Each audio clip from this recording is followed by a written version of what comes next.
साँच्चै हुनुहुन्छ? म पनि साँच्चै छु। त्यसका बाजे साथीले हिजो नि एउटा भिडियो बनाएको थियो होइन, निन्द्रा नलागेर हैरान भयो भनेर एउटा भिडियो सर्ट भिडियो हालेको थिएँ। आज पनि सेम त्यस्तै भएछ थियो। आज पनि म सेम टाइममा उठेको छु।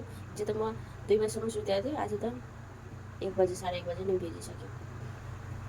त्यही भएर अहिलेसम्म 3:30 भयो, अहिलेसम्म निन्द्रा लाग्दैन।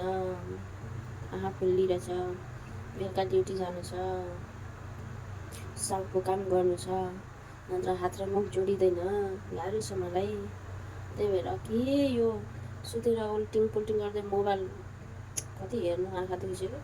बरु म चाहन्छु साग र भात पल्टाङ पुल्टुङ काल्टाङ पुल्टुङ पकाएर घामी खाएर बस्दिन्छु। त्यसका बाजी सबजना फर्काएर छ। म जान्छु किचनमा छाइ छुइ गरेर डिस्टर्ब गर्नेवाला छु। भरे उठेर को हो भन्छ होला, म हो भन्दै समसमी खाने साथीहरू।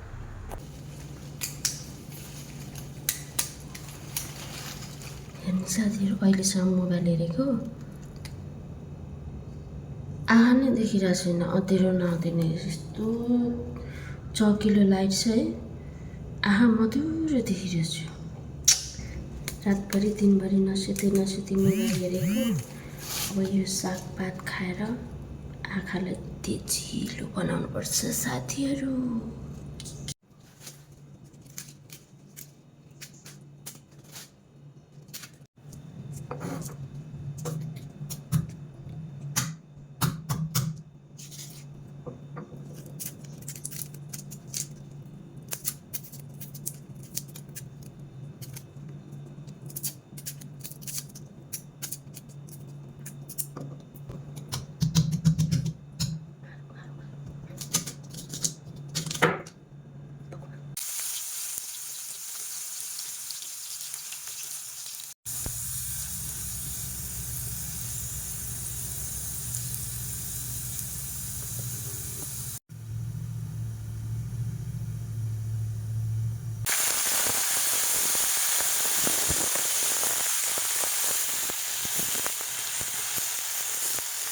रड्डीको साग बनाउँदा हजुरहरूले चाहिँ कसरी बनाउनुहुन्छ होइन? तर मेरो रोजाइमा चाहिँ मात्रै लसुन पड्काउने अनि नुन लगाउने अनि थोरै पल्टाङ पुल्टुङ बनाउने एकदम मिठो टेस्ट लाग्छ है। अनि म चाहिँ साथीहरू यो सागबाट निस्केको जति छ नि यसको छिपेको पातहरू छ नि, यो चाहिँ मैले बिहान पानी पऱ्यो भनेर पानी नहालेको। अनि म चाहिँ यो खोर्सानीमा लाउने गरेको छु कि, मेरो अर्कोबाट खोर्सानी अलिअलि रोपेको थियो, त्यसमा लाउने गरेको थियो। तर खोर्सानीमा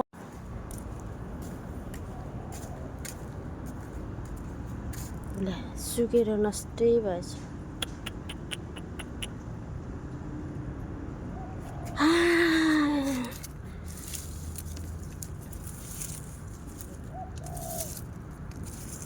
कस्तो खालको घाम लागेको हो भयो साथीहरू।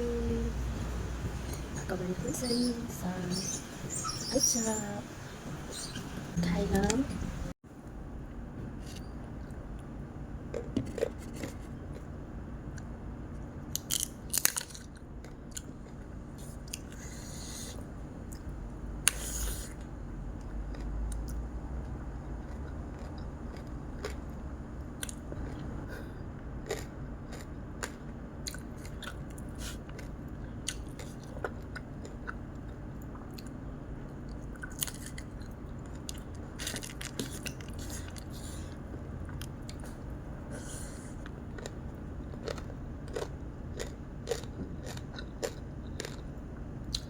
दिउँसोको 4 बजी भात खाँदैछु साथीहरू।